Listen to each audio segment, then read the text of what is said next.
Hello and welcome to week 7. Okay, so this week you are going to read chapter 22, The New Era. And there's so much happening in chapter 22, but also a lot of what we see happening in chapter 22, we see repeating. History repeats. So I want you to pay attention to those themes that are repeating, such as there's an Immigration Act in chapter 22, and immigration is back in the news today, specifically tied to deportation today, but it's still immigration. Also, chapter 22 discusses the Dawes Plan. I'm going to link from the State Department's Office of the Historian. How cool is that? A little thing about the Dawes Plan so you just understand a little better.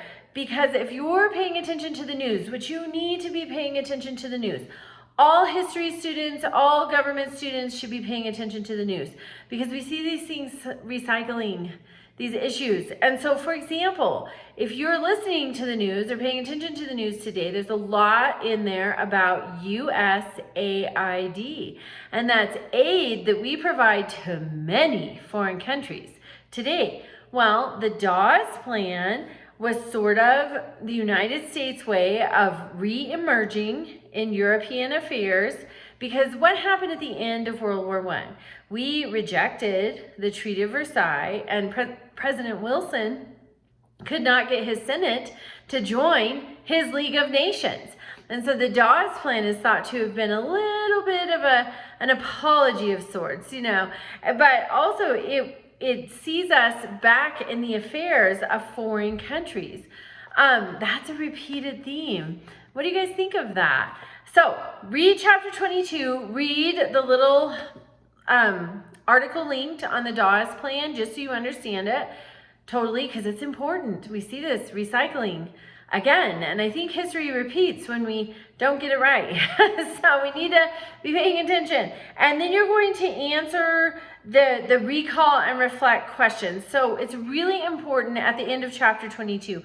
Make sure that you have 3 complete sentences for each answer for those. That just helps you fully develop your answer, and it helps show that you have that knowledge. Also, today is President's Day, and so when I went to weather.gov this morning, it said Washington's birthday. Today is not George Washington's birthday. George Washington's birthday is February 22nd. And starting in 1880, Washington's birthday was celebrated, and really, it deservedly so. George Washington could have been king. He was a war hero. He was highly regarded. He was respected. He was taught to be honest, full of integrity. He could have been king, and he chose not to. That to me says so much about his character. So definitely, that's great that they celebrated Washington's birthday. But in 1968, Lyndon Baines Johnson, LBJ, signed that now we would celebrate Washington's birthday as President's Day on a Monday. So it's no longer on February 22nd, which is Washington's birthday. It's always on a Monday. And that was part of the Uniform Monday Holiday Act. And that was designed to give us a 3-day weekend once in a while.